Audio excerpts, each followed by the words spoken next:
Assalamualaikum warahmatullahi wabarakatuh.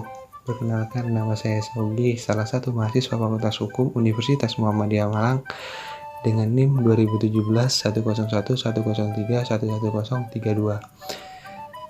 Di channel ini saya akan menjelaskan tentang prosedur pendirian CV, yang dimana prosedur pendirian CV ini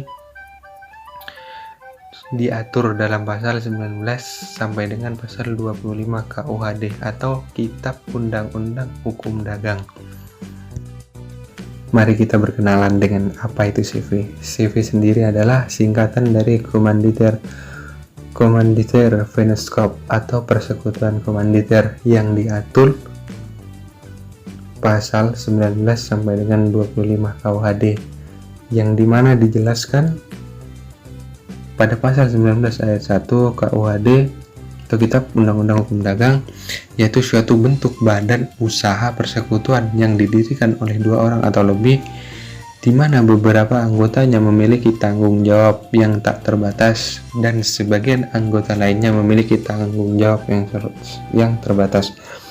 Artinya ada yang bersifat aktif, ada yang bersifat pasif. Yang bersifat aktif di sini itu disebut dengan sekutu aktif atau komplementer, yaitu sekutu yang menjalankan perusahaan dan memiliki hak melakukan perjanjian dengan pihak ketiga dan bertanggung jawab secara pribadi secara keseluruhan. Hal ini diatur dalam pasal 18 KUHD tersebut. Sedangkan sekutu pasif sendiri itu komanditer, yaitu sekutu yang hanya menyerahkan modal dalam persekutuan yang tidak turut campur dalam kepengurusan maupun kegiatan perusahaan. Pertanggungjawabannya hanya sebatas modal yang disetor, kecuali melanggar ketentuan terdapat dalam pasal 20 ayat 2 KUHD tersebut, yang dimana berbunyi sekutu komanditer tidak turut serta dalam pengurusan atau penguasaan dalam persekutuan komanditer atau mencampuri urusan kerja. Maka dari itu perbedaan ini sangatlah signifikan. Yang aktif ini berperan aktif, dia itu bertanggung jawab secara pribadi secara keseluruhan, dia itu melakukan perjanjian dengan pihak ketiga, sedangkan yang pasif hanya menyetorkan modal saja, hanya begitu saja. Pendiri CV atau lebih tepatnya perbedaannya itu di sana. Setelah jenis-jenis CV, prosedur pendirian CV, yang dimana CV itu ada karena didirikan. Tanpa didirikan gak mungkin ada. Dengan adanya prosedur ini mempermudah para pembisnis untuk mendirikan CV. Baik, langsung saja ke poin tentang prosedur pendirian CV. Yang pertama, bahwa pembisnis atau pengusaha harus mempersiapkan nama CV dan dua nama alternatif. Yang kedua, pengusaha tersebut mempersiapkan ADART atau company profile CV agar jelas dan mudah diketahui CV tersebut. Yang ketiga, mempersiapkan dokumen pribadi para persero, baik itu KTP, KK, NPWP pribadi, NPWP CV, dibuat setelah akta dibacakan kalau NPWP CV. Selanjutnya, notaris melakukan pengajuan nama ke CV ke dalam sistem administrasi badan usaha atau yang bisa dikenal dengan SABU, bukan sabu-sabu itu ya, bukan. Yang selanjutnya, apabila nama belum dipakai, maka proses pengajuan nama CV disetujui dan proses CV dapat diajukan atau dilanjutkan. Setelah sudah bisa dilanjutkan atau sudah dapat diterima, dia melakukan pembayaran. Pembisnis tersebut melakukan pembayaran PNBP di aplikasi YAP Notaris.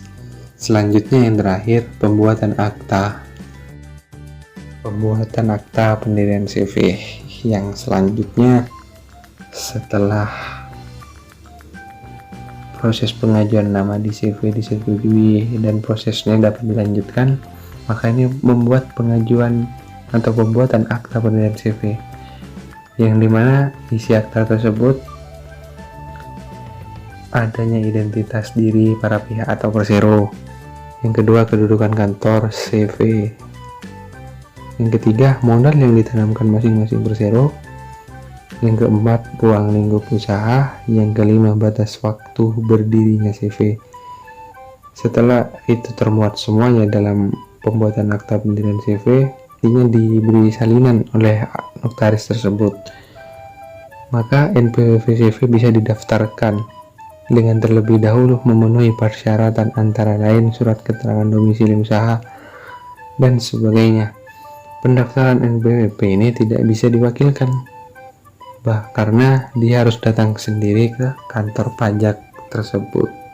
Setelah mendapatkan NPWP CV tersebut, langkah selanjutnya adalah pendaftaran CV ke Sabu di AHU, yang dimana dia harus mengisi formulir pendaftaran CV pada Sabu tersebut atau sistem administrasi badan usaha, yaitu memasukkan nama CV, nomor telepon, jangka waktu, batasan waktu, kegiatan usaha, alamat lengkap, nomor NPWP pribadi dan CV, nomor akta, data pribadi pendiri, pengurus, data pemilik manfaat CV, dan lain sebagainya, yang dimana saya akan tampilkan di sini.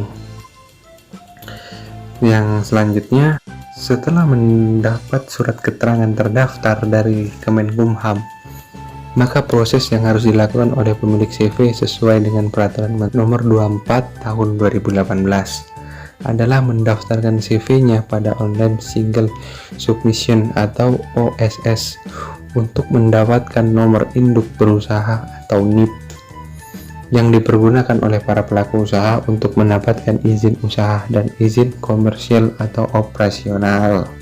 Setelah melakukan pendaftaran pada sistem OSS, maka nantinya akan diterbitkan NIB atau nomor induk berusaha yang berisi KBLI, klasifikasi baku lapangan usaha Indonesia, yaitu jenis usaha apa saja yang dapat dikerjakan oleh badan usaha tersebut. Dan NIB ini adalah single identity number atau sekaligus sebagai SIUP, TDP, API, angka pengenal impor, aksis kepabean. Setelah semua proses dan blanko terisi, maka akan diterbitkan nomor induk berusaha. Dilanjutkan dengan proses pengisian form izin usaha. Setelah selesai, maka keluar izin usaha. Dan kemudian surat izin dan NIP tersebut diserahkan ke kantor perizinan setempat untuk pembayaran PNBP. Kemudian terbitlah surat izin usaha tersebut, dan Anda sebagai pengusaha sudah bisa mendirikan CV tersebut. Terima kasih. Wassalamualaikum warahmatullahi wabarakatuh.